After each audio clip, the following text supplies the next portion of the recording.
दोस्तों स्वागत है आज का इसके लेक्चर में। आज दोस्तों 46 लेक्चर है और आज दोस्तों हम UPSC civil service IAS exam 2027 का बैच ले रहे हैं। इसमें आज 46 लेक्चर है। कल हमने वैदिक पीरियड आधा पढ़ा दिया था। आज हम जो है बचा कुचा जो वैदिक पीरियड है उसको कवर करने वाले हैं और आज हम वैदिक एज को कंटिन्यू करेंगे। दोस्तों कहानी में जो है आपने अभी तक जो देखा उसको मैं एक बार थोड़ा सा शॉर्ट में रिवाइज कर देता हूँ, ठीक है, जो अभी तक आपको मैंने बता चुका हूँ। तो दोस्तों मैंने आपको अभी तक बताया था, ध्यान से देखिएगा क्योंकि ऐसा कंटेंट आपको पूरे यूट्यूब पे नहीं मिलेगा, आपके पैड कोर्स में भी नहीं मिलेगा। इस बात को मैं चैलेंज कर देता हूँ और चैलेंज कर दिया है तो कर दिया है। नहीं मिलेगा बेटा, नहीं मिलेगा, चाहे जहाँ चले जाओ, ठीक है। जो यहाँ मैं डिलीवर कर रहा हूँ फ्री की इज्जत कर लो ना। पैड में जो है तुम झक मराते रहोगे लेकिन वहाँ पर भी जो है मिलेगा नहीं वो चीज़ जो तुम पैड में पैसा दोगे। और ना मानो हम कहीं नहीं रहे, तुम करके देख लो, हमारे लेक्चर देख लो। तो चलिए देख लीजिए। मैंने दोस्तों आपको बताया था कि 1900 में इंडस वैली सिविलाइजेशन का खात्मा हो गया था और यहाँ से डिक्लाइन स्टार्ट हो गया था इंडस वैली सिविलाइजेशन का 1900 से। फिर मैंने आपको बताया 1500 बीसी से क्या शुरू हो गई, अर्ली वैदिक एज। 1500 बीसी से क्या शुरू हो गई, अर्ली वैदिक एज। अर्ली वैदिक एज में कौन सा वेद लिखा गया, ऋग्वेद। फिर आ जाओ 1000 बीसी। 1000 बीसी में कौन सी एज शुरू हो गई, तो 1000 बीसी में जो एज शुरू हो रही है वो कौन सी शुरू हो रही है, लेटर वैदिक एज।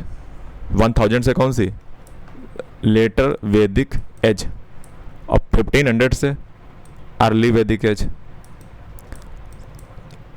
और 1000 जो 1000 है, 1000 के बाद कौन से ग्रंथ लिखे जाएंगे, बचे कुछ है, यजुर्वेद, सामवेद, अथर्ववेद। और 1500 के बाद कौन सा लिखा गया था, ऋग्वेद। तो ये अगर टाइमलाइन तुम्हारी क्लियर है तो आ जाओ बेटा मुद्दे पे, ठीक है। तो आ जाओ, हम दोस्तों वैदिक एज की बात कर रहे हैं तो वेदों के बारे में तो आपको भली भांति पता ही है, ठीक है। और ये दोस्तों यही इलाका था, ठीक है। देखिए ये सबसे पहले देखिए ये अर्ली वैदिक पीरियड का जो है मैप है। यहाँ पे देखोगे लोग कहाँ बसे हुए हैं। ऊपर देखो सप्त सिंधु की रीजन में बसे हुए हैं। ऊपर देख रहे हो सप्त सिंधु, 7 नदियाँ हैं। इन पे क्वेश्चन यूपीएससी ने 2026 में पूछा है बेटा। अगर फिर भी तुम ना चेते तो गए काम से। 2 क्वेश्चन पूछे इसी चैप्टर से, कल बताया था। कल वाले लेक्चर देख के आओ। देखो 46 बेटा लेक्चर चल रहा है। अगर तुमने पिछले लेक्चर नहीं देखे हैं तो देख के आओ, ठीक है। अगर बीच में क्लास में नहीं कूदा जाता है, गंदी बात, ठीक है। तो ये अर्ली वैदिक पीरियड का मैप है और ये दोस्तों लेटर वैदिक पीरियड का मैप है। क्या है, लेटर वैदिक पीरियड का मैप है, ठीक है। तो ये देखिए धीरे धीरे ऊपर से लोग नीचे की ओर सरक रहे हैं। तो ये दोस्तों आपने वैदिक पीरियड देखा, ठीक है।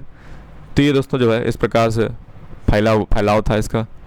और ये एंड्रोनोवो कल्चर क्या था, तो एंड्रोनोवो कल्चर का वैदिक पीरियड से क्या संबंध है ये मैंने कल बताया था। एंड्रोनोवो कल्चर के बारे में मैंने आपको कल बताया था, ध्यान से देखो कल का वीडियो जाकर के। एंड्रोनोवो कल्चर का भारत से क्या संबंध था। ये दोस्तों गांधारा ग्रेव कल्चर है, ठीक है। और ये जो है पेंटेड ग्रे वेयर कल्चर है। और ये क्या है, ये भैया फाल्कन शेप्ड अल्टार है, ठीक है, हवन कुंड टाइप का। और अग्नि, ठीक है। ये क्या है, ये है दोस्तों तलवार, ठीक है। और ये मेटल वर्क किया गया है इस पर। और चलिए जो है आ जाओ बेटा मुद्दे पे आ जाओ, ठीक है। तो इसे देखो ये सब क्या संस्कृत में कुछ लिखा गया है, ठीक है। पता नहीं क्या लिखा गया है, ठीक है। दोस्तों मैं संस्कृत पढ़ सकता हूँ, ठीक है। बस वो जो ये जो है ना वो थोड़ा सा वैसा पेज है। अदरवाइज़ मेरी संस्कृत लगभग ठीक ठाक है, ठीक है। क्योंकि मैंने क्लास 10th तक संस्कृत पढ़ी है, ठीक है। मुझे संस्कृत भी आती है, मुझे इंग्लिश भी आती है, मुझे हिंदी भी आती है, मुझे थोड़ा बहुत उर्दू भी आती है और थोड़ी बहुत जो है बंगाली भी आती है। तो ये चीज़ है, इतनी थोड़ी बहुत मुझे ज्ञान है। चलिए जो है बात करते हैं दोस्तों धर्मशास्त्र की। अगर बात की जाए, ठीक है, तो धर्मशास्त्र जो है वो संस्कृत टेक्स्ट है जो किससे डील करता है, धर्मशास्त्र। धर्मशास्त्र तो संस्कृत टेक्स्ट जो है वो धर्म से डील करता है। देखिए कल मैंने यहाँ पे कहानी ख़त्म कर दी थी, अगर आपको याद हो, ठीक है। ये मैंने कहानी ऊपर ख़त्म कर दी थी पुराण से। पुराण ख़त्म हो गया था। अब पुराण के बाद धर्मशास्त्र पे आ जाओ। धर्मशास्त्र दोस्तों क्या होते हैं, धर्मशास्त्र वो होते हैं जो धर्म का मार्ग आपको प्रशस्त करते हैं, जो आपको धर्म का आचरण बताते हैं कि धर्म क्या है। अब सवाल ये कि सर धर्म क्या है। धर्म दोस्तों जो है ये ऐसा एक पॉइंट है, ऐसा एजेंडा है जिस पे इतना गुमराह पूरी दुनिया में लोगों को किया जाता है आतंकवादियों को बरगलाने के लिए। सिर्फ आतंकवादियों के जो आका होते वही बरगलाते नहीं हैं, बल्कि जो हिंदू धर्म में जो हमारे जो जो ढोंगी पाखंडी जो बाबा होते हैं, मैं उनकी बात कर रहा हूँ। प्रेमानंद महाराज जैसे बाबाओं की बात नहीं कर रहा हूँ। जो महान संत हैं, जिनके वचनों से जो है एकदम सच्चे संत के अगर देखना है ना, प्रेमानंद महाराज जी को देखिए। लेकिन हमारे देश में कुछ ऐसे ढोंग पाखंडी हैं जो जादू तंत्र मंत्र और जिन्हें कौन कौन से पानी पिला पिला के जिन्हें क्या जो है फालतू का ढोंग तमाशा करते रहते हैं। तो इस प्रकार के ढोंगियों से जो है बिल्कुल सावधान रहें, जो पूरा धंधा एकदम बिजनेस सेट करके बैठे हैं, करोड़ों का पैसा कमा रहे हैं, खुद जो है बंगला से घूम रहे हैं, गाड़ी में घूम रहे हैं, और दूसरों को ज्ञान क्या दे रहे हैं। खुद की इतनी भोग है कि वो जो है आईफोन चलाते हैं, करोड़ों का पैसा चार्ज करते हैं। तो इनको कथावाचक कह लो वो ज़्यादा अच्छा है। ये अपने आप को संत और साधु ना कराएं, इसके योग्य नहीं है बिल्कुल भी। तो धर्म क्या होता है दोस्तों? धर्म की व्याख्या करना बड़ा विचित्र काम है। लेकिन अगर धर्म की अगर हम एक शब्द में व्याख्या करें तो धर्म वही है जो राइचसनेस है, जो सही है वही धर्म है। अब सही क्या है, सत्य क्या है? सत्य वो है जो तुम्हारी आत्मा जानती है, जो तुम्हारी सोल जानती है, जो तुम्हें पता है कि वो गलत है। हम में से सब कोई जानता है कि गलत क्या है, सत्य क्या है। यहाँ मैं कोई प्रवचन नहीं दे रहा हूँ, बस यहाँ पे एक मैं थोड़ा आपको धर्म का पाठ इसलिए पढ़ा रहा हूँ कि जब आप एथिक्स पढ़ोगे, मैं यही पढ़ाऊँगा आपको एथिक्स, तब आपको मैं धर्म का पाठ पढ़ाऊँगा। धर्म क्या है? धर्म दोस्तों वही है जो सत्य है। टीचर का धर्म क्या है? टीचर का धर्म है पढ़ाना। स्टूडेंट का धर्म क्या है? स्टूडेंट का धर्म है पढ़ना। ग्रह का धर्म क्या है? ग्रह का धर्म है, जो प्लैनेट होते हैं उनका धर्म होता है सूर्य के आसपास चक्कर लगाना। और जब कोई धर्म का अपना पाठ भूल जाता है, जब राजा का कर्म तब है कि प्रजा की रक्षा करना है, प्रजा के कल्याण के लिए कार्य करना। और जब कोई व्यक्ति अपने धर्म को भूल जाए तो फिर जो है उसका सर्वनाश किया जाता है, उसका सत्यानाश मिलाया जाता है। फिर चाहे देश का प्रधानमंत्री हो, फिर चाहे वो कोई भी व्यक्ति हो, जो भी अपने धर्म से जो है डिगता है। धर्म ये नहीं है कि पूजा अर्चना करना, ये धर्म नहीं है ना, ना, ना, ये गलत बात है। धर्म का मतलब है जो तुम करते हो वो सही करो, तुम्हारी अंतरात्मा की आवाज़ से होनी चाहिए, तुम्हारी इनर सोल से वो आवाज़ आनी चाहिए। ये धर्म का मतलब है। ये नहीं कि धर्म का मतलब है कि तुम जो है किसी को मारने लग जाओ, क्योंकि तुम मार रहे हो तो तुम्हारी आत्मा कैसे? जैसे देखो मेरी आत्मा है, मेरे अंदर भी वही आत्मा विद्यमान है, वही आत्मा सामने के अंदर विद्यमान है। पता नहीं किस रूप में आकर नारायण मिल जाएगा और आप जो है दूसरी की आत्मा को नुकसान पहुंचा रहे हो। तो सबके अंदर जब एक ही जीव विद्यमान है, एक ही परमात्मा विद्यमान है, तो आप किसी को नुकसान कैसे पहुंचा सकते हो? किसी को कैसे मार सकते हो? किसी को मन से, वाणी से, कर्म से कैसे नुकसान पहुंचा सकते हो? क्योंकि आप पहले एक बात बताओ, सिंपल से बात बताओ, आप जब माचिस जलाते हो तो सबसे पहले कौन जलता है? सबसे पहले जब आप माचिस जलाते हो किसी को जलाने के लिए, सबसे पहले माचिस ही जलती है। इसलिए कभी किसी को नुकसान ना पहुंचाएं। जब कोई धर्म भूल जाए तो उसको धर्म के पथ पे लाने के लिए वायलेंस का यूज हो सकता है, उसको पवित्र करने के लिए, प्योर करने के लिए। जब कोई धर्म का पाठ भूल जाए, कौरव धर्म का पाठ भूल चुके थे, वह धर्म के पक्ष में थे। रावण धर्म का पाठ भूल चुका था, वह धर्म के पक्ष में था। और जब जब अधर्म जीतने लगेगा और धर्म की हानि होने लगेगी, तब तब जो है धर्म का इस्टेब्लिश करने के लिए इस दुनिया में जो है अवतार होते रहेंगे। ठीक है? तो दौलत, धन, ये सब कुछ नहीं जाएगा। जैसे आप एक सिविल सर्वेंट बने हैं, आपका धर्म क्या है? आपका धर्म है आप जनता के लिए सर्वोपरि हो, ना कि आप कोचिंग के लिए सर्वोपरि हो। आपका कर्तव्य है कि आप कानून सम्मत, विधि सम्मत ही कार्य करेंगे। अगर किसी नेता ने लाठीचार्ज को आदेश दिया है और वो अगर आपको लग रहा है आपकी नज़रों में कि वो कार्य गलत है, वो धर्म विरुद्ध है, वो संविधान के विरुद्ध है, वो कानून के विरुद्ध है, तो आप ऐसा आदेश कभी नहीं देंगे। भले ही जो है आपको रिजाइन करना पड़े, भले ही आपका ट्रांसफ़र हो जाए, आप कभी भी लोक लुभावन बातों में नहीं आएंगे। लेकिन हमारे देश में कैसे IAS हैं, बिके हुए हैं, वो कुछ नहीं बोलेंगे, वो कुछ नहीं बोलेंगे। तो अगर आप धर्म को अपहोल्ड नहीं कर सकते हो, हमारे देश में हर नेता, हर IAS ऑफिसर शपथ लेता है, सब जब बनने से पहले शपथ को भूल जाता है। आप अपने धर्म को भूल रहे हो तो जनता को उनको पाठ पढ़ाना चाहिए। समझ रहे हो? तो धर्म दोस्तों एक ऐसी चीज़ है जिसका ज्ञान हर व्यक्ति को होना चाहिए, स्पिरिचुअल धर्म का। ये पूरी दुनिया जो है धर्म पे ही चलती है। जैसे कोई शायद जो है कोई श्लोक भी है कि धर्म से ही सब सत्य हैं। पूरी दुनिया धर्म से ही चलती है। अगर कोई भी अपने धर्म से डिगेगा, पृथ्वी का धर्म अपना भूल जाए, तुम्हारी लंका लग जाएगी। तो पूरी दुनिया धर्म से ही चलती है, इतना बड़ा धर्म होता है, समझ रहे हो? धर्म कोई छोटी मोटी चीज़ नहीं है। तो धर्म क्या है? एक राइचियसनेस मोरल लॉ है। मोरल लॉ याद रखिएगा, लीगल लॉ नहीं है, क्योंकि लीगल लॉ में हो सकता है तुम कोई गलत काम कर दो लो फॉल निकाल करके, लेकिन ये मोरल लॉ है, ये तुम्हारी नैतिकता है। लीगल नहीं कि तुम लीगली जस्टिफाई करो, no no no no no no no, moral law है, ठीक है? तो धर्म हो गया। और दोस्तों ये यूनिवर्सल नेचुरल लॉ है, मतलब किसी जीव की हत्या मत करो, ठीक है? किसी को, ये चीज़ है। अब आप कहोगे सर किसी को सबक सिखाने के लिए तो हत्या करनी पड़ेगी, हो सकता है मारना भी पड़े, तो उसको प्योर तुम कर रहे हो, उसको पवित्र कर रहे हो। अगर वो धर्म के रास्ते पे चल सका है तो उसको तुम प्योर करने के लिए कार्य कर रहे हो, ठीक है? ये हिंसा नहीं कही जाएगी। अगर एक व्यक्ति को मार देने से, अधर्मी को मार देने से 1000 लोग अगर बच रहे हैं तो फिर जो है ये धर्म है, ठीक है? अगर एक अधर्मी को तुम मार रहे हो धर्म की रक्षा के लिए तो ये धर्म है। और इसीलिए जो है आपको याद होना चाहिए कि तिलक, ठीक है, तिलक को जो है सजा दी गई थी इन्हीं बातों के लिए, ठीक है? शिवाजी महाराज को लेकर के, छत्रपति शिवाजी महाराज जी को लेकर के उन्होंने ऐसे को लेख लिखे थे।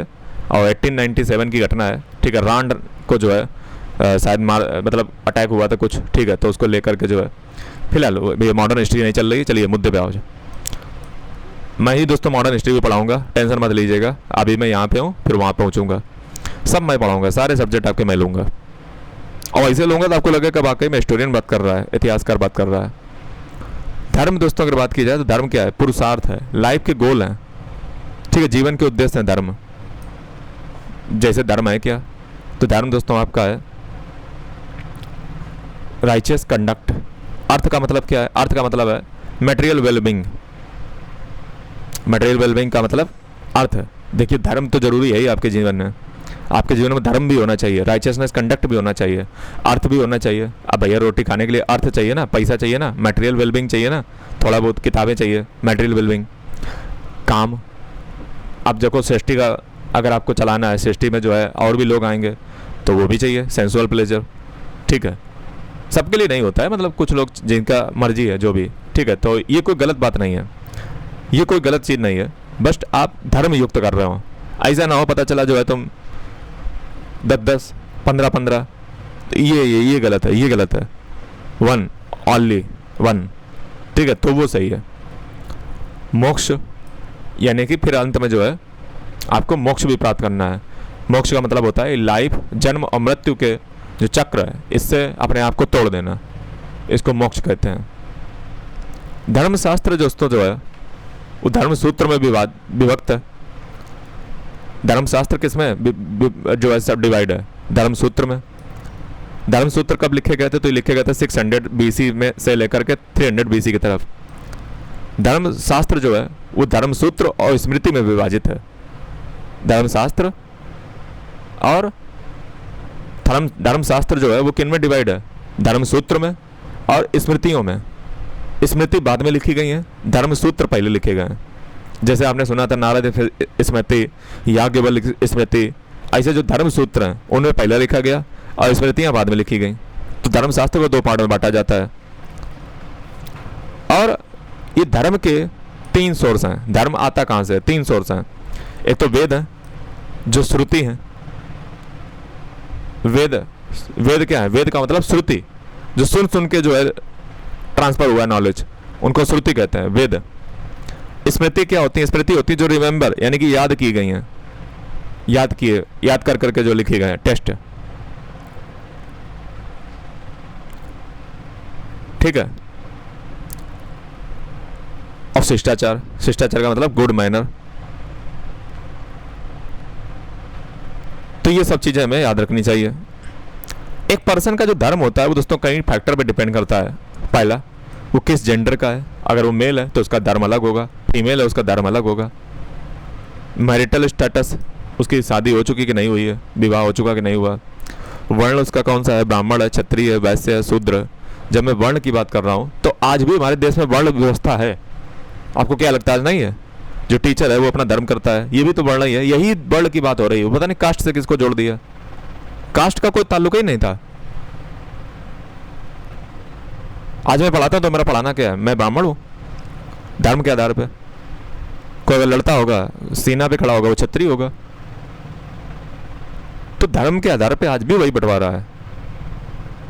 आप क्या देखते हो, उसको कास्ट से रिलेट कर देते हो, जाति से रिलेट कर दो, जाति से करना ही नहीं है, ठीक है। तो ये चीज है, मतलब कोई भी व्यक्ति का जो प्रोफेशन है वो आप उसके धर्म से देखिए। जैसे मैं जो है क्षत्रिय हूँ, लेकिन चूंकि मैं पढ़ा रहा हूँ तो मैं ब्राह्मण हूँ, ठीक है, इस हिसाब से देखोगे। तो धर्म की अगर बात की जाए तो इसमें जेंडर होता है, ठीक है, जेंडर पे डिपेंड करता है, मैरिटल स्टेटस पे डिपेंड करता है, वर्ण पे डिपेंड करता है, आश्रम पे डिपेंड करता है, ठीक है। अच्छा दोस्तों, कल एक क्वेश्चन था, वो मैं बताना भूल गया। कल एक क्वेश्चन पूछा था कि सर अनुलोम और प्रतिलोम मुझे नहीं समझ आया। तो चलो मैं आपको बता देता हूँ। अनुलोम विवाह दोस्तों वो होता है जहाँ पे एक पुरुष ऊंचे वर्ण का होता है, हायर वर्ण का होता है, और स्त्री जो है, वुमेन जो है, वो निचले वर्ण की होती है। तो उसको हम कहते हैं अनुलोम विवाह, समझ गए। फिर दोस्तों एक होता है प्रतिलोम विवाह। प्रतिलोम ये कल बताया था, दरअसल कुछ समझ नहीं आया था तो मैं आपको दोबारा बता देता हूँ। प्रतिलोम विवाह का मतलब दोस्तों होता है, प्रतिलोम का मतलब होता है, क्या मतलब होता है प्रतिलोम का? प्रतिलोम का मतलब होता है जहाँ पे जो वुमेन है वो हायर वर्ण की होती है और पुरुष जो है निचले वर्ण का होता है। पुरुष हायर वर्ण का नहीं, महिला जो होती है वो हायर वर्ण की होती है प्रतिलोम में, और पुरुष जो है निचले वर्ण का होता है। तो उसको हम प्रतिलोम विवाह कहते हैं। और ये दोस्तों उस समय सैंक्शन किया गया था, ये गलत माना जाता था। तो आप देखिए ना, वेदों में जो है अगर आप देखोगे तो ये तो अच्छी बात लिखी हुई है कि अनुलोम में जहाँ पे पुरुष जो है निचली जो वर्ण से स्त्री आती है उससे विवाह कर सकता है, लेकिन ऊंचे कैटेगरी की जो महिला है वो निचले कैटेगरी के पुरुष से विवाह नहीं कर सकता है। तो फेमिनिस्ट टाइप की बात निकली, समझ रहे हो। तो ये दोस्तों एक फेमिनिज्म पर्सपेक्टिव है इसका कि वुमेन जो है वो मतलब हायर में ही जाए, लेकिन पुरुष जो है नीचे में जा सकते हैं। बात समझे वहाँ की? तो ब्राह्मण, क्षत्रिय, वैश्य, शूद्र के आधार पे जो है ये जो है तमाम तरीके की, देखिए एक व्यक्ति का धर्म किस पे डिपेंड करता है? जेंडर पे, मेल है कि फीमेल है, मैरिटल स्टेटस पे, मैरिड है, सिंगल है, वर्ण पे, ब्राह्मण है, क्षत्रिय, वैश्य, शूद्र है, आश्रम कौन सा है, वानप्रस्थ है, गृहस्थ है, ब्रह्मचर्य है, कौन सा आश्रम है, और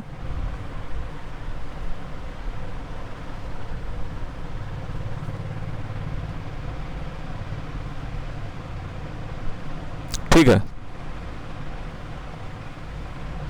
दोस्तों, ये बात याद रखिएगा कि ब्राह्मण, क्षत्रिय, वैश्य, शूद्र नहीं, ब्राह्मण, क्षत्रिय जो वैश्य होते थे ये सिर्फ द्विज कर सकते थे। द्विज मैंने आपको कल बताया था, द्विज का मतलब होता है, पंडितों में ये चलता है, ठीक है, 2 बार जन्म लेना। जब आप शिक्षा के लिए जाते हो एक बार, तब दूसरी बार आपका जन्म होता है तो आपको द्विज जनेऊ पहनाया जाता है, ठीक है, तो इसको द्विज कहते हैं, द्विज, ठीक है। यानी कि अब आप शिक्षा के लिए जा रहे हो, एक पहली बार जन्म हुआ, फिर दूसरी बार कब जन्म हो रहा है? जब आप जो है सेकंड बर्थ आपकी तब हो रही जब आप किसके लिए जा रहे हो? शिक्षा के लिए, तो इसको द्विज कहते हैं, ठीक है। तो ये जनेऊ होता है, एक सैक्रेड थ्रेड होता है जो कि आपने ब्राह्मणों को देखा होगा इसे पहने रहते हैं, ठीक है। और शूद्र को दोस्तों बहुत सारी डिसेबिलिटी माना जाता था, मतलब शूद्र की दशा बहुत बुरी थी।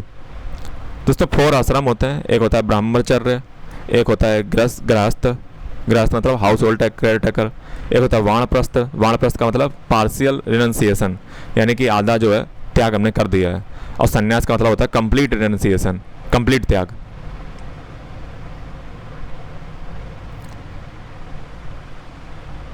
ठीक है। और जो आश्रम है ना, मैंने आपको आश्रम क्या बताया, ब्रह्मचर्य, गृहस्थ, वानप्रस्थ, संन्यास, बहुत इंपॉर्टेंट बात बता रहा हूँ, नोट कर लेना। ये जो आश्रम होते थे ये सबके द्वारा फॉलो नहीं होते थे, ये एप्लीकेबल किस पे नहीं होते थे? शूद्र और वुमेन पे। तो वुमेन और शूद्र के लिए आश्रम फॉलो नहीं होते हैं।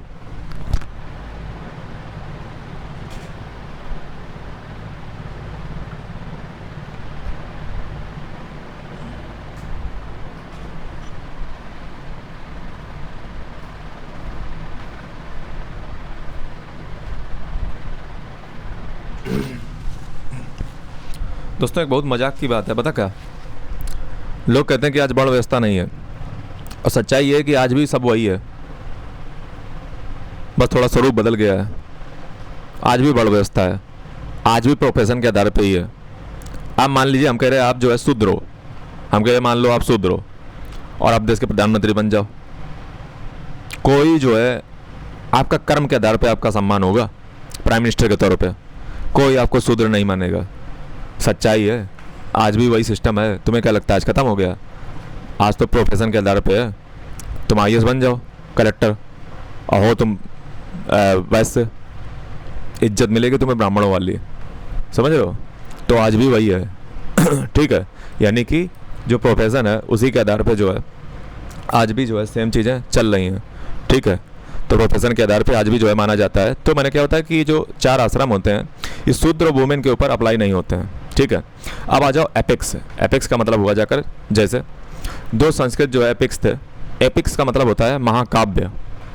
तो आपको पता है कि हमारे देश में जो है 2 संस्कृत के महाकाव्य लिखे गए हैं, एक महाभारत और एक जो है रामायण है। ठीक है, तो जो महाभारत है आपने देखा होगा कई बार सीरियल में आता है, और रामायण भी आपने देखी होगी। दोनों ही जो है, देखिए हमारे देश में जैसे आपसे पूछा जाए कि हमारे देश में आज भी जो है हमारा देश पूरा एकजुटता में कैसे रहता है, डाइवर्सिटी के बावजूद भी जो है यूनिटी कैसे होती है, इसके पीछे जो मेन कारण है वो ये है कि आज भी महाभारत और रामायण देखोगे तो हमारे पूरे देश में महाभारत और रामायण चलती है। तमिल में चले जाइए तो उधर साउथ इंडिया में चले जाओ कम्मन रामायण, मतलब रामायण और महाभारत पूरे देश में है। साउथ इंडिया में बस नाम बदल गए हैं, बाकी कथाएं वही हैं, समझ रहे हो? आज भी देखिए ना दुर्गा पूजा जो है नॉर्थ इंडिया में भी होती है, 5 दिन में जो है बंगाल में होती है। साउथ इंडिया में देख लीजिए रामायण भी है महाभारत भी है, नॉर्थ इंडिया में रामायण है महाभारत भी है। इंडोनेशिया तरफ चली जाती है क्योंकि वहाँ पे चोल वंश साउथ का रहा था ना, इसलिए। तो दोस्तों आपको क्या लगता है हमारे देश कैसे है? हमारे देश में बस नाम भले बदल जाए, लैंग्वेज भले बदल जाए, कहानी वही रहेगी, रामायण महाभारत पूरे देश में चलेगी। और इसीलिए दोस्तों हमारे कल्चर जुड़े हुए हैं, हमारी रूट जुड़ी हुई है, क्योंकि यहाँ पे एपिक्स जो है ना वो बस भाषा बदल सकती है, कहानी वही रहेगी सब। ठीक है, और ये मंदिरों में देखने को मिलता है, टेम्पल्स में देखने को मिलता है, आर्किटेक्चर में देखने को मिलता है, मंदिरों में देखने को मिलेगा। वही भगवान है, भगवान शिव, भगवान विष्णु, कहीं कार्तिकेय तो कहीं गरुड़, और कहीं काली माँ और कहीं दुर्गा माँ। तो यही सब जो है हमारे देश में सब कुछ देखने को मिलता है, अलग अलग जगह पर अलग अलग प्रकार के नाम से। तो कितनी यूनिटी है जब गॉड एक है। ठीक है, जैसे यहाँ पे भगवान विष्णु कहा जाता है, वहाँ पे वेंकटेश्वरा कह दिया। ठीक है, तमाम प्रकार के नाम रख दिए, व्यक्ति वही हैं। तो ये चीज़ है, यही हमारे देश को जोड़ने का काम करती है। ये एग्जाम्पल आप रख सकते हो मेंस में। तो एपिक क्या होती है? एपिक में जो है हीरो के तरीके से एक एक्टर होता है, ठीक है, और वही पूरा खेल करता है। तो 2 एपिक हमारे देश में है, महाभारत। तो महाभारत में जो है एक सेक्शन है जिसका नाम है रामोपाख्यान। उसमें जो है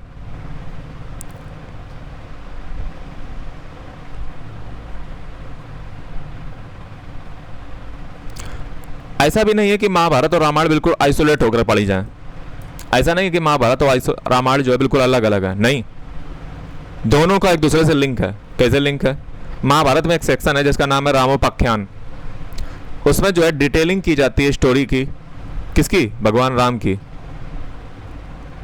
और रामायण जो है मेंशन करती है कुरु के बारे में, हस्तिनापुर के बारे में, लेकिन महाभारत वार के बारे में मेंशन नहीं है रामायण में। तो ये तो बहुत बड़ी बात है कि महाभारत में जो एक सेक्शन है जिसका नाम रामोपाख्यान है उसमें स्टोरी भगवान श्री राम की दी गई है, और रामायण में एक ऐसा सेक्शन है जहाँ पे कुरु और हस्तिनापुर के बारे में बताया जाता है, लेकिन महाभारत वार के बारे में नहीं बताया जाता है। यानी कि महाभारत और रामायण कोई अलग अलग चीज़ें नहीं है, ये दोनों में एक दूसरे के बारे में जिक्र मिलता है। रामायण में महाभारत का जिक्र है, महाभारत में रामायण का जिक्र है, लेकिन रामायण में महाभारत युद्ध का जिक्र नहीं है, लेकिन कुरु यानी कि कौरवों और हस्तिनापुर का जिक्र है। ठीक है, तो एक ही टाइम पे या थोड़ा टाइम से आगे पीछे रही होगी ये मामला। ठीक है, ऐसा नहीं होगा कि एक ही समय हुआ। हिस्टोरियन का क्या मानना है? तो जो महाभारत है वो रफली जो है ऐसा माना जाता है, देखिए इसके बारे में कोई को अता पता है नहीं, जो रफली मानते हैं वही मैं आपको बता रहा हूँ। तो हालांकि भारत में जो लोग मानते हैं वो तो कुछ भी बोल देते हैं, वो कहते हैं कि 5000 साल पहले, कोई कहता है 10,000 साल पहले, कोई कहता है कुछ भी बता देता, मतलब ऐसे कुछ भी मन में आया भग दिया जा करके।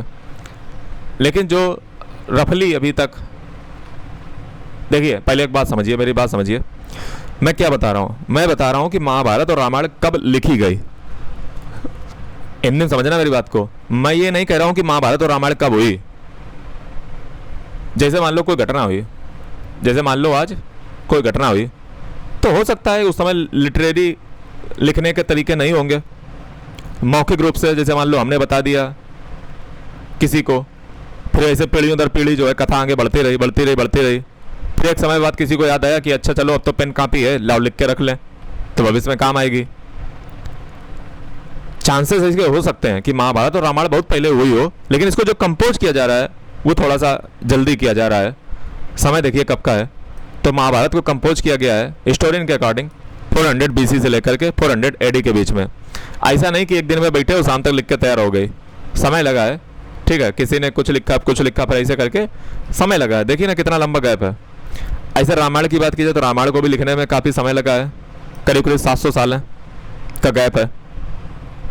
ठीक है, 400 BC से लेकर के 300 AD तक लिखा गया है। ठीक है, आगे देखिए महाभारत की अगर हम बात किया जाए तो महाभारत में जो है 18 पर्व हैं, 18 पर्व हैं। देखिए महाभारत को महर्षि वेदव्यास जी ने लिखा था और इसमें 18 पर्व हैं, यानी कि 18 बुक हैं। पहले इसमें 1 लाख श्लोक थे, वर्सेस थी। इसमें कितने श्लोक हैं? अभी की अगर बात की जाए तो इसमें 1 लाख श्लोक हैं। पहले जो है थोड़े कम हुआ करते थे, अभी 1 लाख हैं। और ये रामायण से भी बड़ी है महाभारत, रामायण से भी। और आपको भी पता है, सबको पता है कि महाभारत कब हुई है, द्वापर युग में हुई है। ठीक है, और महाभारत कब हुई है? द्वापर युग में हुई है।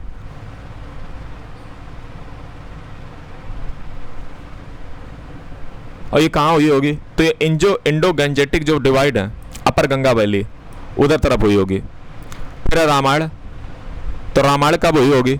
नहीं, रामायण जो है ये लिखी है आदि कवि महर्षि वाल्मीकि ने। ठीक है, तो वाल्मीकि जी ने इसको लिखा है और ये कांडों में है, इसमें कांड है। जैसे वहाँ पे पर्व है, यहाँ पे कांड है। और कांड जो है, कांड का मतलब बुक हुई। ठीक है, इसमें कितनी वर्सेस हैं? तो रामायण की अगर बात की जाए तो रामायण में 24,000 चौपाइयाँ हैं, 24,000 चौपाइयाँ हैं, 24,000। और महाभारत से छोटी है। और ऐसा माना जाता है कि भगवान श्री राम जो है त्रेता युग में रहे होंगे और ये महाभारत के पहले की घटना है। त्रेता युग वाली जो घटना है ये महाभारत के पहले की घटना है। ठीक है, त्रेता युग पहले आया, फिर महाभारत आया। इसको याद कैसे रखें कि सब त्रेता पहले आया? जैसे मैं अक्सर कंफ्यूज हो जाता था पहले कि पहले त्रेता आया कि द्वापर आया, तो ऐसे याद रखो। मैं पता कैसे याद रखता हूँ? मैं ऐसे याद रखता हूँ कि त्रेता युग में जब भगवान श्री राम आए थे तो वो जो है क्या बने थे? भगवान श्री राम जो थे वे थे भगवान विष्णु, और जो शेषनाग थे जो उनके पीछे सर पर रहता है वो थे लक्ष्मण। ठीक है, तो जब रामायण ख़त्म होती है तब जो है वो कहते हैं कि अगली बार जब कभी अवतार लेना होगा तो अगली बार उल्टा काम होगा। इसलिए आप देखोगे कि महाभारत में क्या होता है कि भगवान जो श्री कृष्ण हैं वो छोटे बने हुए हैं और जो बलराम जी हैं वो जो है बड़े बने हुए हैं। तो मैं इसको ऐसे याद रखता हूँ। ठीक है, ऐसे आप भी याद कर सकते हो कि द्वापर बाद में आया है और त्रेता पहले आया है। मेरे याद करने का तरीका ये है। ठीक है, तो रामायण की अगर बात की जाए तो ये थोड़ा सा ईस्ट वार्ड तरफ हुई है, मिडिल गंगा वैली में। और ठीक है, तो महाभारत ये है। ठीक है, संस्कृत में लिखी गई है महर्षि वेदव्यास के द्वारा। और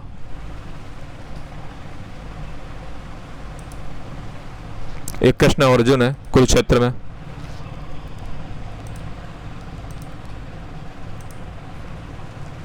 यहाँ पे जो है, और जब महाभारत लिखी गई थी तो इसके पीछे भी एक कहानी है कि जो श्री गणेश जी थे उन्होंने जो है इसको लिखा था, उनकी पेन जो है टूट गई थी तो उन्होंने अपने दांत को निकाल के जो है उससे लिखा हुआ था। तो ये कैसी कहानी मानी जाती है, ठीक है।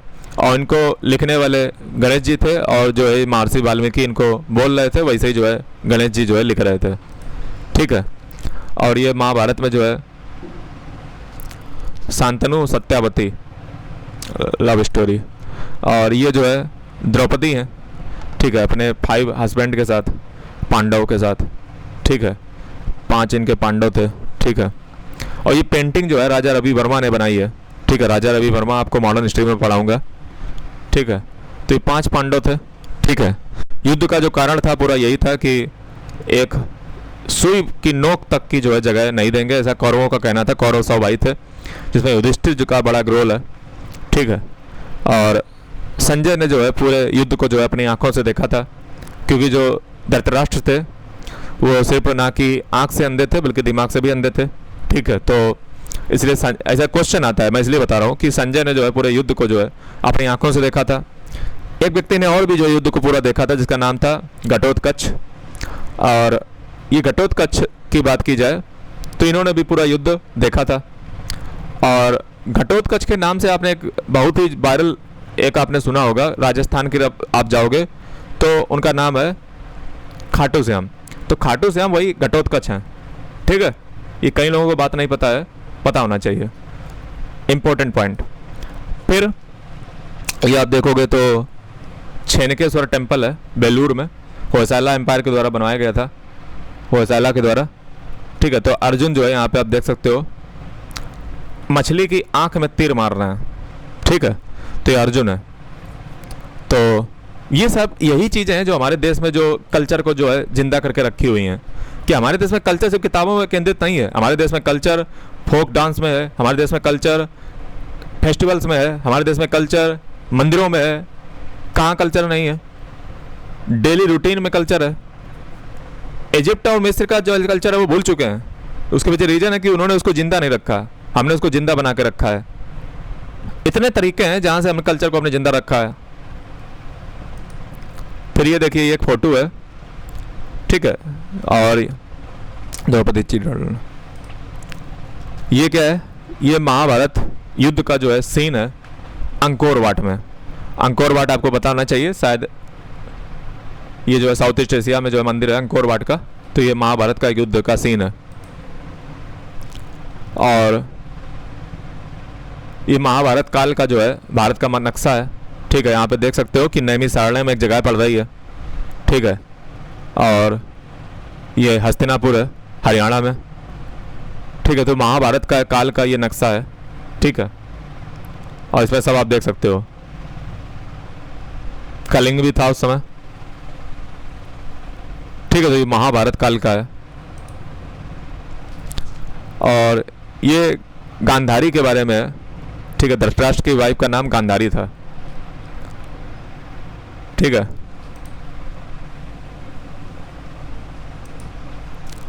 और ये क्या है?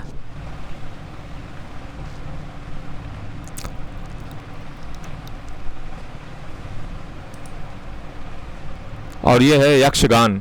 यक्षगान जिनको नहीं पता उनको पता होना चाहिए। यक्षगान कर्नाटक का एक जो है फोक सॉन्ग है, ठीक है। यक्षगान, तो इसको याद रखिएगा, यक्षगान। ये नैमिषारण्यम नहीं, ये क्या है? नेमिनाथ है, ठीक है। तो जो जैन धर्म है, जैन धर्म की जो परंपरा है, ठीक है। तो जैन जो है भगवान श्री राम के नज़दीक हैं, ठीक है। जो जैन धर्म है ना, उनका जो रामायण वाली परंपरा है उससे तात्पर्य है उनका, ठीक है। इसलिए बहुत से जो जैन ऋषि हैं वो रामायण के समीप देखते जाते हैं, ठीक है। तो ये चीज़ है। तो हो गया रामायण, नहीं महाभारत थी। अब थोड़ा रामायण का देख लो।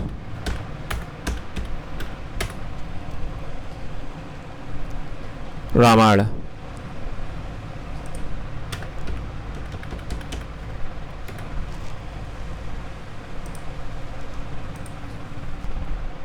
रामायण की अगर आप बात करोगे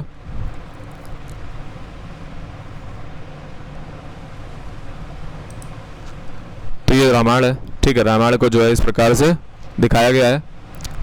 और ये मेवाड़ का किंगडम में जो है मैन्युस्क्रिप्ट बनाई गई होगी वही है, ठीक है।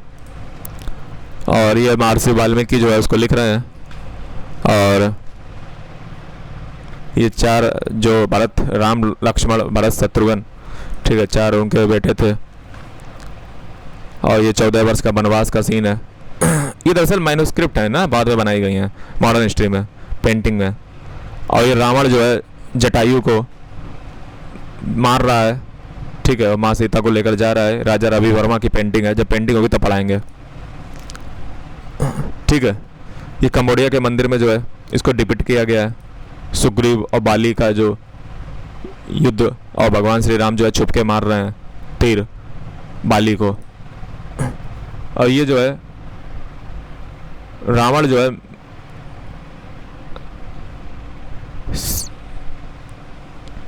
रावण और जो हनुमान जी और माँ सीता का जो है सीन है ये, ठीक है। ये पूरा अशोक वदान में दिया गया है। अशोक वदान याद रखिए, जब बुद्धिज्म पढ़ाएंगे तब अशोक वदान की बात करेंगे, ठीक है। ये बैटल है लंका का, ठीक है। तो वानर वानर सब लड़ रहे हैं। और ये जो है लवकुश हैं, ठीक है, माँ सीता बैठी हुई हैं। और ये जो है रामायण का पूरा कल्चर जो है एशिया में दिखाया गया है, ठीक है। ये रामायण का एपिक रिलीफ फीचर। और ये दोस्तों जो है रावण जो है लेने आया है ट्रिक से माँ सीता को। और ये जो है वनवास के दौरान का सीन है, ठीक है। ये जो है ये दशानन का मतलब 10 जिसके आनन हो, यानी कि 10 जिसके सिर हो, अर्थात रावण। तो ये जो है आप देख सकते हो, ठीक है। तो रावण दहन का सीन है ये। तो रावण आपको पता है कि माँ सीता को उठा के ले गया था, और इसके कारण बस पूरा युद्ध हुआ और उसने नहीं दिया। तो महाभारत का अगर देखोगे तो महाभारत भी जो है एक वुमेन के कारण हुई थी, जब उसने कहा था कि अंधों के यहाँ अंधे ही होते हैं। और रामायण भी एक वुमेन के कारण ही हुई है। तो महिलाएं जो है युद्ध के पीछे सबसे बड़ा कारण होती हैं, ठीक है। और अधर्म।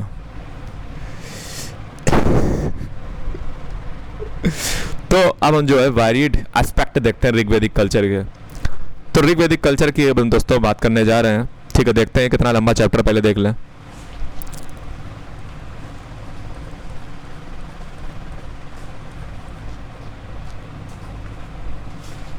ठीक है, तो काफ़ी लंबा चैप्टर है ऋग्वेदिक वाला, ठीक है। तो चलो भैया जो है ऊपर चलो, काफ़ी लंबा, आई थिंक अभी एक लेक्चर और लेना पड़ेगा कल, आज नहीं ख़त्म होगा। तो अब आ जाओ, पॉलिटिकल लाइफ क्या थी ऋग्वेदिक एज की। दोस्तों मैं ऋग्वेद की बात कर रहा हूँ, तो ऋग्वेद आपको याद होना चाहिए। मैं जब ऋग्वेद की बात कर रहा हूँ तो इसकी बात कर रहा हूँ, ये वाला पीरियड ये है ना, ऋग्वेदिक एज की हम बात कर रहे हैं। अब इसको देखो ऋग्वेदिक एज की। तो ऋग्वेदिक एज में पॉलिटिकल लाइफ क्या थी। तो लोग जो है ट्राइबल में रहते थे, ट्राइबल सोसाइटी थी। पीपल जो है वो सेमी नोमैडिक लाइफ जीते थे। सेमी नोमैडिक का मतलब घुमक्कड़ टाइप के, हल्का घूम लिया फिर रह लिया, ट्राइब थे। स्टेट यहाँ पे नहीं था, राज्य यहाँ पे नहीं था। अरे भैया राज्य को चलाने के लिए क्या चाहिए, टैक्स चाहिए। टैक्स नहीं है यहाँ पे, पैसा नहीं है, तो राज्य कहाँ चलेगा, समझ लो। स्टेट एब्सेंट था, और जब राज्य ही नहीं होगा तो वहाँ पे डेफिनेट टेरिटरी आइडेंटिटी एब्सेंट होगी। यानी कि यहाँ पे कोई टेरिटरी नहीं थी कि ये हमारा एरिया है तुम्हारा एरिया है, ऐसा कुछ नहीं था, एब्सेंट था। आर्यन की जो ट्राइब थी उसको हम कहते थे जन।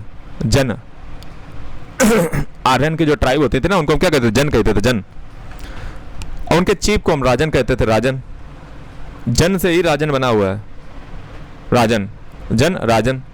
तो जन ट्राइब को कह दिया और उनके राजा को राजन। जो जन पे राज करता है उसको राजन कहेंगे, जिसको हम गोपति भी कहते थे। राजन को गोपति या गोप क्यों कहते थे, क्योंकि प्रोटेक्टर होता था काऊ का, गायों का रखवाला होता था, तो इसका नाम रख दिया हमने गोपति या गोप। जो चीफ क्वीन होती थी उनको हम क्या कहते थे, देवी, मतलब जो रानियां होती थी उनको क्या कहते थे, महिषी, महिषी, महिषी, ठीक है। महिषी क्या कहेंगे, बताओ किसका नाम होता है ये, मैं बोलूँगा नहीं वरना डिबेट हो जाएगी, ठीक है। तो जन की अगर बात की जाए तो जन के अक्सर कॉन्फ्लिक्ट होते थे पानी के साथ। पानी कौन होते थे? जो आर्यंस के कैटल को छुपा देते थे उनको हम पानी कहते थे, और इनेमी माने जाते, शत्रु माने जाते आर्यन के। आर्यन के शत्रु कौन? पाणी। अष्टाध्यायी किसने लिखी है? पाणिनि ने। वो पाणिनि की बात नहीं कर रहे हैं, ये पाणी है, पाणी। और कैटल को अपने बचाने के लिए, बैक लाने के लिए ये क्या करते थे? इंद्र देवता की पूजा करते थे। अग्नि में जो है इंद्र देवता को इन्वोक करते थे, ताकि जो है ये अपने गायों को बचा सकें और लड़ सकें, मार सकें।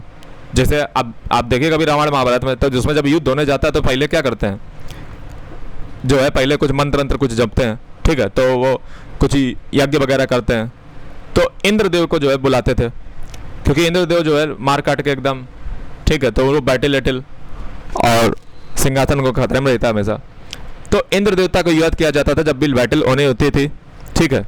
तो बैटल को क्या कहते थे? बैटल का नाम होता था, देखो इस शब्द पे बहुत फोकस करो, यूपीएससी वर्ड बहुत पूछती है, इसलिए मैं जो वर्ड बता रहा हूँ बहुत होश में लिखो, इसलिए मैं इसने भी चिल्ला चिल्ला के बता रहा हूँ, शब्द बहुत याद होने चाहिए तुम्हें। तो बैटल को कहते थे, युद्ध को कहते थे गविष्ठी। गविष्ठी क्यों कह रहे हैं? गाय के लिए हो रहा है इसलिए गविष्ठी कह रहे हैं। गवेषणा भी कहते थे, गोसु भी कहते थे, गवया भी कहते थे, गव्यात, ठीक है, गव्यात।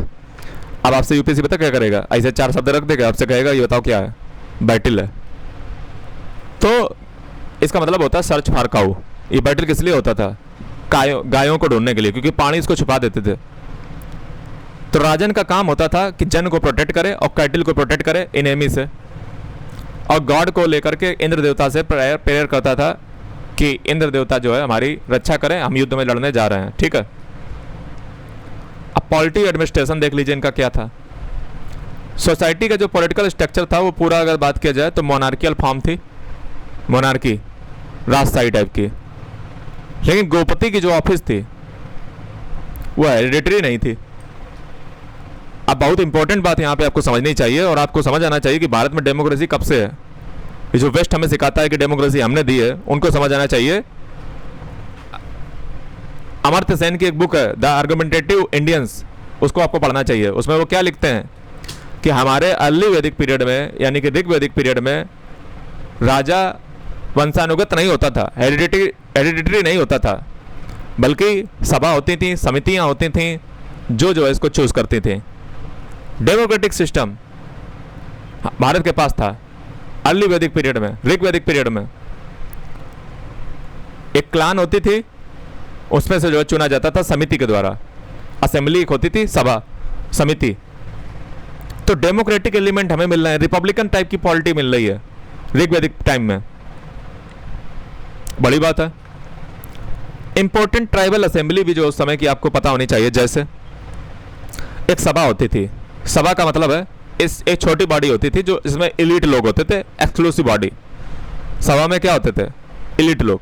समिति में क्या होते थे? समिति में जो है ये समिति को ही राजा जो है राजन प्रोसाइड करता था, और ये बड़ी असेंबली होती थी समिति। विधाता कौन होते थे? विधाता होते थे, विधाता जिनके डाइवर्स फंक्शन होते थे। जैसे बार युद्ध में मान लो कोई बूटी मिली हुई है तो उसको बांटना, किसके पास कितना हिस्सा जाएगा, तो ये विधाता का काम होता था। ये ट्राइबल असेंबली होती थी जिसके डाइवर्स फंक्शन होते थे। गण जो होती थी वो हाईएस्ट एडवाइजरी बॉडी होती थी, गण, ये सलाह देते थे। एक परिषद होती थी जिसको लेजिस्लेटिव बॉडी कह लो आज की, जहाँ पे कॉमन इशू जो है डिस्कस होते थे। पॉलिटी की अगर बात की जाए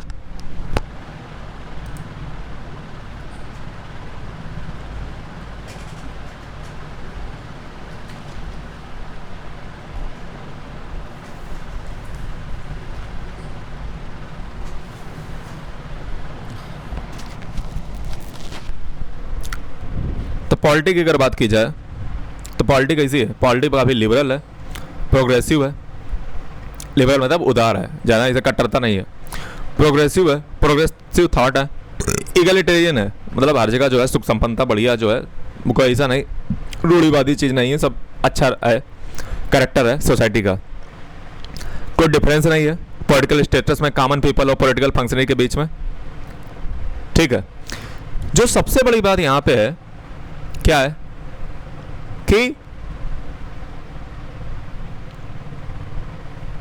पावर जो प्रेस्टीज है क्राउन की वो बहुत ज़्यादा हाई नहीं है, समझ रहे हो। उनका सिर्फ काम इतना है, जो क्राउन है उसका रोल बस इतना है कि हमें बचा लो डिफेंसिव बैटल और ऑफेंसिव बैटल से। अभी स्टेट बहुत पावरफुल नहीं है, ज़्यादा पावर नहीं है, बस इतना ही काम है कि हाँ जब युद्ध हो तो बचा लेना, ठीक है। बस इतने छोटे मोटे काम है, ज़्यादा बड़ा काम नहीं है। टेरिटरी भी मार्क नहीं हुई है कि इतना एरिया हमारा है। राजा यहाँ पे है क्यों नहीं, स्टेट यहाँ पे है क्यों नहीं, राज्य यहाँ पे क्यों नहीं है, टैक्स नहीं है। कॉन्सेप्ट, अगर तुम्हारा कॉन्सेप्ट क्लियर नहीं है तो ज़िंदगी में नहीं समझ पाओगे हिस्ट्री, समझ रहे हो। ये छोटी छोटी बातें हैं, बड़ी बातें हैं। राज्य तभी आता है जब टैक्स आता है, और जब टैक्स आएगा तो पैसा आएगा, पैसा आएगा तो प्रशासन आएगा, प्रशासन आएगा तो तुम्हारे पर कानून बनेंगे। खेल समझो पूरा कैसे बनता है। और बेसिक कॉन्सेप्ट क्लियर नहीं है, हिस्ट्री पता चला रट्टा लगा रहे हो, बस क्वेश्चन मारा करो क्वेश्चन। इंपॉर्टेंट फंक्शन देखिए ऋग्वैदिक सोसाइटी के, तो इंपॉर्टेंट फंक्शन है ऋग्वैदिक सोसाइटी के पुरोहित। पुरोहित कौन होता था, पुरोहित वहाँ का पुजारी होता था, प्रीस्ट होता था, जो एडवाइस करता था, जो वहाँ का चीफ होता था, मुख्य लोग होते थे उनको एडवाइस करता था, असिस्ट हेल्प करता था। और इसके बदले में उसको कुछ जो है, जो भी वो रिचुअल करता था, कर्मकांड करता था, उसके बदले में वो प्रीस्ट को कुछ दान दक्षिणा वगैरह मिलती थी। दान का मतलब होता है गिफ्ट और दक्षिणा का मतलब होता है सेक्रीफाइशियल ऑफरिंग, यानी कि कुछ दे देना। फिर एक सेनानी होता था, सेनानी क्या करता करेगा, सेनानी मतलब सेना, सेना मतलब आर्मी, चीफ होता था आर्मी का। फिर ग्रामनी, ग्रामनी क्या होती थी, ग्रामनी जो है लीडर होता था। ग्राम माने होता है विलेज, और ग्रामनी मतलब लीडर ऑफ विलेज, जो फाइट करता था ग्राम की ओर से। फिर होता था एक ब्रजपति, ब्रजपति क्या करता था, ब्रजपति जो है ऑफिसर होता था, जो टेरिटरी को कंट्रोल करता था, उसको हम ब्रजपति कहते थे, ब्रजपति। एक बात आपको यहाँ पे नोट करनी चाहिए कि यहाँ पे कोई ऑफिसर जस्टिस के लिए नहीं मेंशन है, न्याय करने के लिए कोई ऑफिसर मेंशन नहीं है, क्योंकि एक आइडल सोसाइटी थी। आइडल मतलब अच्छी सोसाइटी। यहाँ पे केस थेफ्ट ऑफ बर्गलरी के जो है, बर्गलरी के जो है केस अगर बात की जाए,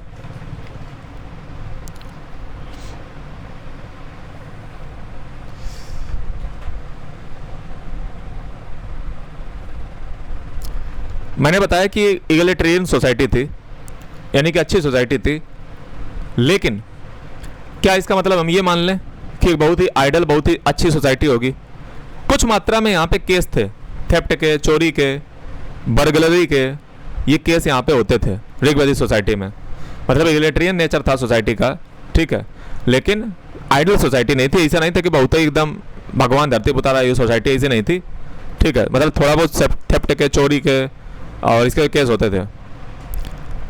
यहाँ पे कोई ऑफिसर भी नहीं है जो टैक्स कलेक्ट करता हो, इसका भी कोई एविडेंस नहीं मिला हुआ है। और एक लोग जो है अपनी इच्छा से वॉलंटरी ऐच्छिक रूप से कुछ बलि दे आते थे कि लो प्रभु 5 किलो अगर राशन हुआ है तो चलो आधा किलो तुम भी रख लो। तो इच्छा से, ऐच्छिक रूप से, ऐसा नहीं था कि कंपन से। अब ये बात भी समझ लो, बलि का मतलब क्या होता है, जहाँ पे व्यक्ति अपनी इच्छा से जो है कुछ वॉलंटरी कंट्रीब्यूशन चीफ को दे रहा है, ऑफर कर रहा है, कुछ भी प्रोडक्शन किया तो उसको जो है पकड़ा दिया जा करके कि चलो भैया पनीर की सब्जी बनाई तो थोड़ा तुम भी ले लो। तो इसको कहते थे बलि। वैदिक सोसाइटी की अगर बात की जाए तो मिलिट्रिस्टिक, वैदिक सोसाइटी में मिलिट्रिस्टिक और मिलिट्री टेक्निक काफ़ी एडवांस थी, क्योंकि इनके पास रथ थे और हार्स, घोड़े उनको खींचते थे। ऋग्वैदिक जो चैरियट होते थे, रथ होते थे, ठीक है, जो रथ चलाने वाले होते थे वो जो है क्या पहनते थे, वर्मा पहनते थे। वर्मा, वर्म यानी कि कोट, मतलब लड़ने के लिए, युद्ध पर लड़ने के लिए वर्मा पहनते थे, ठीक है। जो रथ चलाने वाले होते थे, ठीक है, चैरियटर जो होते थे वो कोट ऑफ नेल पहनते थे, साथ ही में सिपरा लगाते थे। सिपरा का मतलब हेलमेट, या जिसको सिरोनास्ता कह लो, तो हेलमेट वगैरह लगा करके बढ़िया नेल पहन के तब बैठ के चलाते थे रथ। और इक्विप्ड थे 80 से, 80 माने होता है तलवार, स्वार्ड, तो तलवार भी इनके पास थी। हान भी थे, हान, हाना, हाना का मतलब एरो, एरो, तीर। और इनके पास क्या था? इल, इल, इल हियानस, इल हिनुस। ये स्पेलिंग है ILHIANUS। बहुत इंपॉर्टेंट वर्ड मैं इसलिए बता रहा हूँ क्योंकि यूपीएससी वर्ड पे बहुत इंटरेस्टेड रहती है। आप टर्मिनोलॉजी देख लीजिए, यूपीएससी का पुराना टेंडर रहा है। तो धनुष को कहते थे इलहिनस।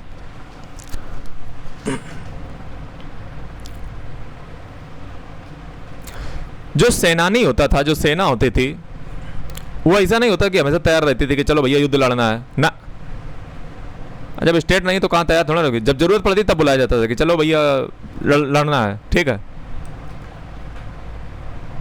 और जब युद्ध होता तो उसमें जो जीत में मिलता था वही राजा बांट देता था कि चलो भैया अपना अपना पैसा ले जाओ। अब मोस्टली युद्ध में पता क्या मिलता था? कैटल लेकर आते थे, पशुओं को लूट लूट के लाते थे, जीत में यही लेकर आते थे। जरूरत है ना खेती में, ऊपर नदियों का बढ़िया क्षेत्र है तो बढ़िया से एक्टिविटी करनी है वहां पे, ठीक है। तो इसलिए जरूरत है इनकी, समझ रहे हो? तो सप्त सिंधु के रीजन में ही सब खेत हैं, बढ़िया हरियाली, यही चाहिए। तो आर्यन की अगर बात की जाए तो दो टाइप की बैटल इनमें देखने को मिलती हैं। एक प्री आर्यन, एक बैटल हुई थी आर्यन की प्री आर्यन में। प्री आर्यन मतलब जो यहाँ के लोग पहले नेटिव थे भारत के, जब आर्यन नहीं आए थे तो उनके साथ एक बैटल हुई थी। तो वो हम लोगों को जो भारत के नेटिव थे उनको दास कहते थे या दस्यु कहते थे। दस्यु या दास जो भारत में पहले थे, आर्यन के आने से पहले जो भारत में रहते थे। आर्यन तो बस बाहर से आए। दो बैटल का जो है जिक्र मिलता है, दो युद्ध का जिक्र मिलता है। पहली बैटल थी भरत किंग दिवोदास, और दूसरी बैटल, मतलब एक बैटल मैं बता रहा हूं जिसमें एक तरफ है आर्य की ओर से भरत, ठीक है, किंग दिवोदास, और यही जीतते हैं। और सामने है दास रूलर संबारा। अरे सीधी सी बात है, जब कोई बाहरी भारत में एंटर करेगा तो भारत के लोग लड़ेंगे ना, लेकिन हार गए। दास रूलर जो संबारा था वो हार गए, और जो भारत किंग थे दिवोदास वो जीत गए, आर्य वाले। फिर एक दूसरी बैटल भी हुई जो बहुत फेमस बैटल है, जिसको कहते हैं बैटल ऑफ 10 किंग, 10 राजन वार। ये लड़ी गई थी भारत चीफ सुदास के बीच में। जो यही तो दिवोदास था ना, दिवोदास का ग्रैंड सन का नाम था सुदास, भारत से ही आता था भारत, एक साइड था। और दूसरी तरफ थे 10 अदर ट्राइब थी, जिसमें से 5 ट्राइब थी पंचजन, जिसमें यदु, तुर्वसा, पुरु, अनु, द्रुह्यु। और ये पुरुषोणी रिवर पे हुई। पुरुषोणी का मतलब होता है रावी रिवर पे। और अंत में क्या होता है कि जो भारत लोग है, ठीक है, जो भारत, ठीक है, भारत जो चीफ है सुदास, ये पुरु के साथ अपने हाथ जोड़ लेते हैं। मतलब पुरु के साथ जो है क्या कर लेते हैं पुरु के साथ अपने हाथ मिला लेते हैं, पुरु के साथ, और काम कर लेते हैं कुरु ट्राइब, ठीक है। कुरु ट्राइब बन जाती है जो एलाइड होकर के पांचाल के साथ और अपना इस्टेब्लिश करती है कंट्रोल अपर गंगा वैली में। समझ रहे हो? तो ये चीज है, ठीक है। तो ये जो भारत चीफ सुदास था, ये किसके साथ मिल गया? पुरु के साथ। पुरु एक ट्राइब थी, और जब पुरु के साथ मिला तो क्या बना? कुरु ट्राइब बनी। और कुरु ट्राइब फिर मिल गई किसके साथ? पांचाल के साथ, और इस्टेब्लिश कर लिया अपर गंगा वैली में अपना अधिकार, गंगा की ऊपर वैली में, ठीक है। तो ये 10 राजन वार याद रखिएगा, जिसमें 10 लोग एक तरफ थे, एक लोग इधर तरफ थे, ठीक है। ये चीज है। अब सोशल लाइफ देख लीजिए ऋग्वेदिक आर्यन की। तो सोशल लाइफ ऐसी थी, कुल थे, कुल फैमिली को कहते थे, और कुल के हेड को कहते थे कुलापा। ये सबसे छोटी यूनिट थी। ज्वाइंट फैमिली थी, पैट्रीलिनियल सिस्टम था, पैट्रीलिनियल सिस्टम, पितृसत्तात्मक सिस्टम, पैट्रीलिनियल सिस्टम।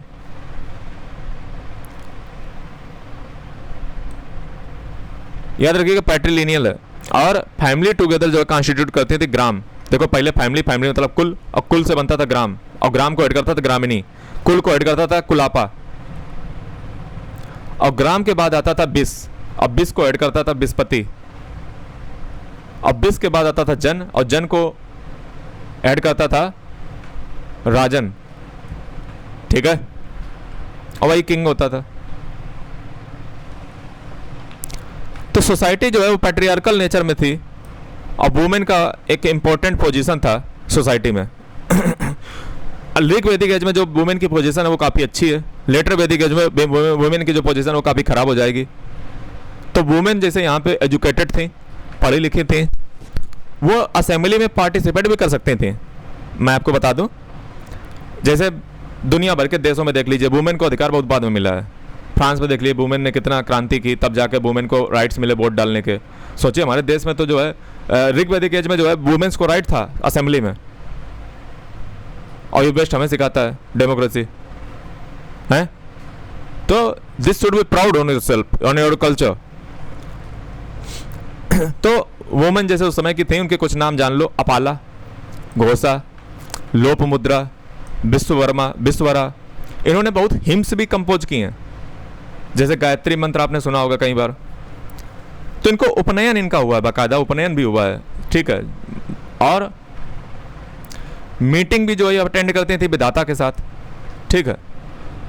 और गर्ल जो है वो फ्री जो थी अपने लाइफ पार्टनर चूज करने के लिए। लेकिन कुछ जो है मैं चाइल्ड मैरिज के भी जो है देखने को मिलती हैं, सती भी देखने को मिलती है, पर्दा भी देखने को मिलता है ऋग वैदिक में कुछ। और कुछ उदाहरण हमें लेबियारेट के भी देखने को मिलते हैं। लेबियारेट का मतलब क्या होता है? लेबियारेट का मतलब ये होता है, जैसे मान लो उसका हस्बैंड मर गया, तो उसका हस्बैंड मरने के बाद उसका जो छोटा भाई है उसके साथ मैरिज कर लो, तो इसको हम लेबियारेट कहते हैं, ठीक है। विडो रीमैरिज भी होती थी, विधवा पुनर्विवाह भी होता था, जिसके लिए ईश्वरचंद विद्यासागर इतना लड़े, ठीक है। तो मैरिज जो है यूजुअली कैसी थी? मोनोगैमस थी, ठीक है, मोनोगैमस। कुछ पॉलीगैमी, पॉलीगिनी भी देखने को मिलती है, पॉलिएंड्री भी देखने को मिलती है। पॉलिएंड्री या पॉलीगिनी का मतलब होता है जिसके एक से ज़्यादा पति या पत्नी हो, ठीक है। तो इसके भी एग्जाम्पल मिलते हैं ऋग्वेद में। दोस्तों कोई भी डिजायर डॉटर के लिए नहीं की जाती थी, ये बड़ी बात है। कोई भी डिजायर जो है नहीं करता था कि डॉटर मिले।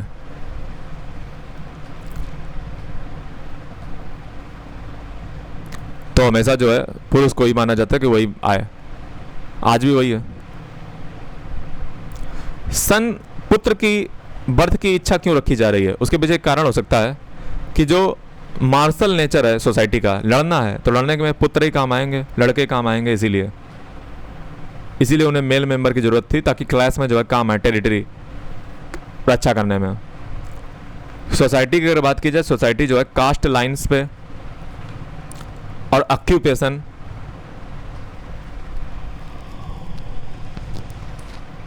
के, मैं आपको बता दूं यहाँ पे जो सोसाइटी थी वो कास्ट लाइन पे जो है डिवाइड नहीं थी।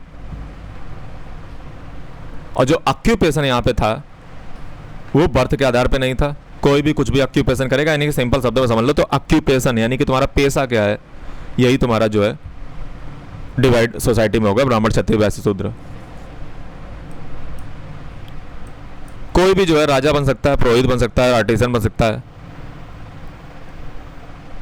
और कोई भी जो है कोई भी ऑक्यूपेशन कर सकता है। बाद में ये लेटर वैदिक एज में जो है हो गया हेरिडिटरी और बर्थ के आधार पे।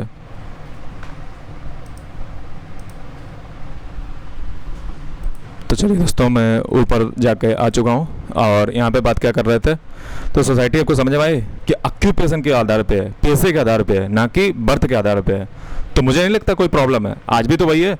अरे भैया तुम एक बात बता दो, आज क्या जाति प्रथा नहीं है? आज क्या पैसा प्रथा नहीं है?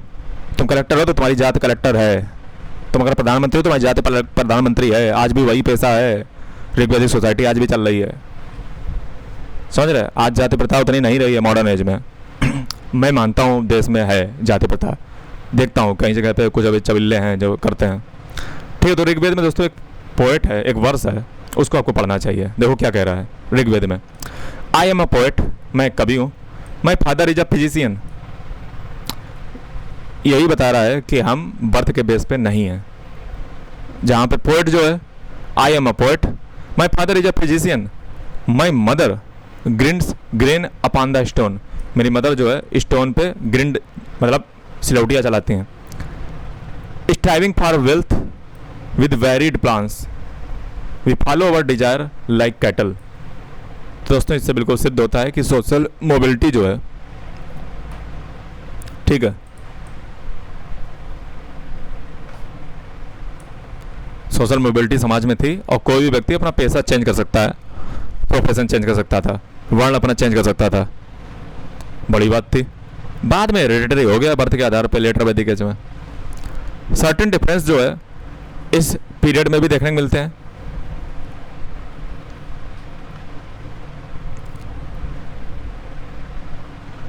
दोस्तों वर्ण का जो मतलब होता है, थोड़ा सा शब्द को समझिएगा। वर्ण का मतलब दोस्तों कलर भी होता है, समझिए बात को। वर्ण हिंदी अगर आपको आती है, चूंकि मैं हिंदी मीडियम का व्यक्ति हूँ तो मुझे पता है, वर्ण का मतलब दोस्तों कलर भी होता है, रंग भी होता है। और वर्ण का मतलब ब्राह्मण क्षत्रिय वैश्य शूद्र वो भी होता है, वर्ण व्यवस्था। ये दोस्तों इनिशियली डिफरेंशिएशन नहीं था वैदिक और नॉन वैदिक पीपल के बीच में। जैसे वैदिक और नॉन वैदिक जो पीपल थे उनके बीच में इनिशियल डिफरेंशिएशन, ठीक है, जो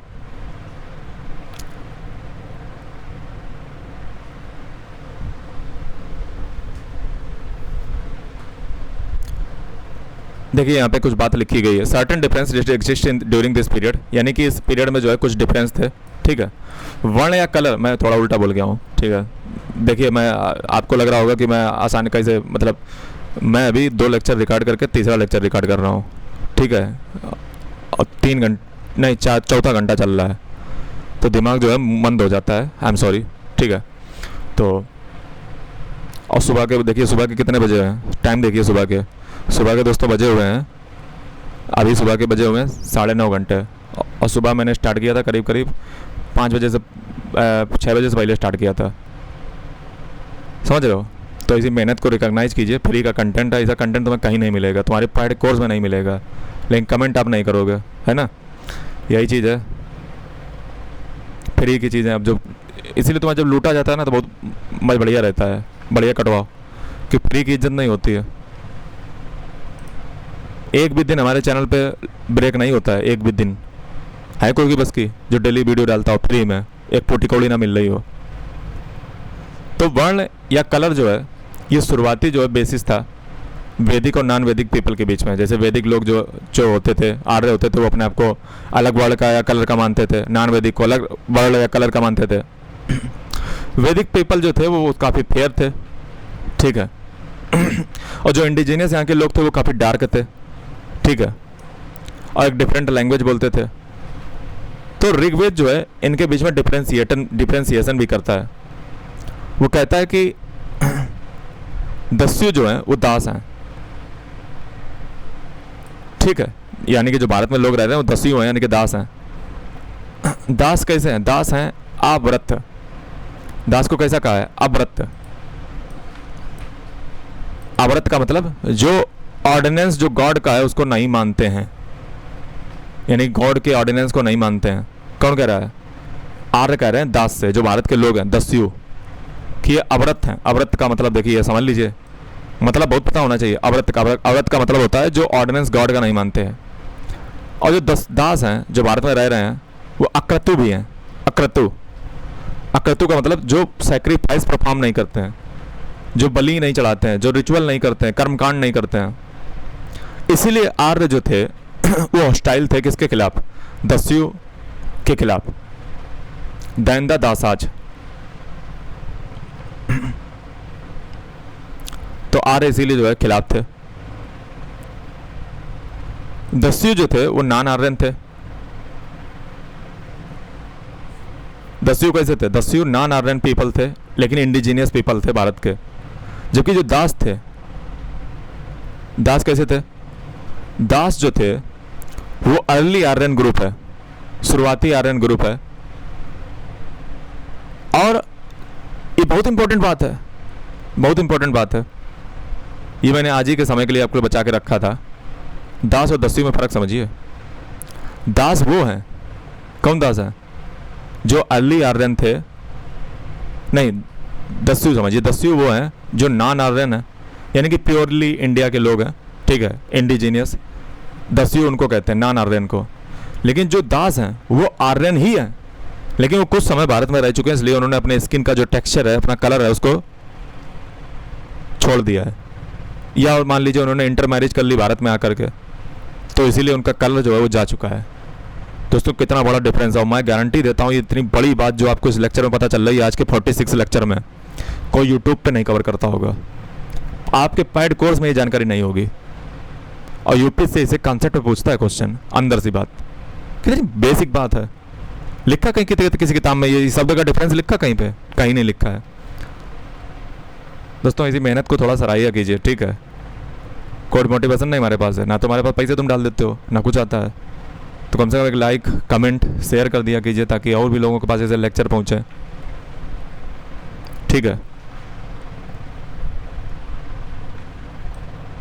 तो यहाँ पे सोशली ऑर्गेनाइज जो है वर्ल्ड सिस्टम था, वो जो है काफ़ी प्रेवलेंट नहीं था, ठीक है। और ऋग्वेदिक सोसाइटी जो है आप टोटली इगलिटेरियन नहीं कह सकते हो, ठीक है। कंप्लीटली इगलिटेरियन ऋग्वेदिक सोसाइटी को इसलिए नहीं कह सकते हो क्योंकि मैंने क्या बताया, आइडल सोसाइटी नहीं है। थोड़ा सा थेफ्ट भी होता है, चोरी भी होती है, वल्नरेबिलिटी भी होती है, और डिवीजन ऑफ लेबर है। तो इगलिटेरियन सोसाइटी तो नहीं कह सकते हो। और जेंडर के बेस पे डिवाइड भी है, लेकिन वुमेन की पोजीशन थोड़ी सी अच्छी है। पुरुष सूक्त में जो है 4 वर्ण का जो है मेंशन मिलता है। पुरुष सूक्त जो बात की जाए तो ये 10th मंडल में जो है पुरुष सूक्त तक जोड़ा गया है ऋग्वेद के। तो यहाँ पे चारों वर्ण के बारे में जानकारी मिलती है। अब 10th मंडल जो है पुरुष सूक्त का वो कब जोड़ा गया है? वो आखिरी में जोड़ा गया है। एंड जब हो रहा होगा ऋग्वेदिक एज का तब ये जोड़ा गया था पुरुष सूक्त, ताकि एक स्ट्रिक्ट सोशल हिरार्की जो है एस्टैब्लिश की जा सके और सोशल मोबिलिटी को रोका जा सके। तो ऋग्वेदिक एज के आखिरी में जो है पुरुष सूक्त 10th मंडल में जोड़ा गया है। लेकिन ऋग्वेदिक जो लोग थे वो फैमिलियर थे स्लेवरी से, गुलामी से जो है लोग फैमिलियर थे, इनको गुलामी पता थी, ठीक है। तो ऋग्वेदिक पीपल इससे फैमिलियर थे, गुलामी से, ठीक है। दोस्तों आज के लेक्चर को फिलहाल जो है यहीं पे समाप्त करते हैं और कल फिर मिलेंगे एक अगले लेक्चर के साथ। तब तक के लिए जय हिंद, वंदे मातरम। चैनल को सब्सक्राइब कर दीजिए, बेल आइकन को प्रेस कर दीजिएगा। और कल दोस्तों वैदिक पीरियड पे 3rd लेक्चर लेकर आएंगे। अभी 2 लेक्चर हुए हैं। धन्यवाद।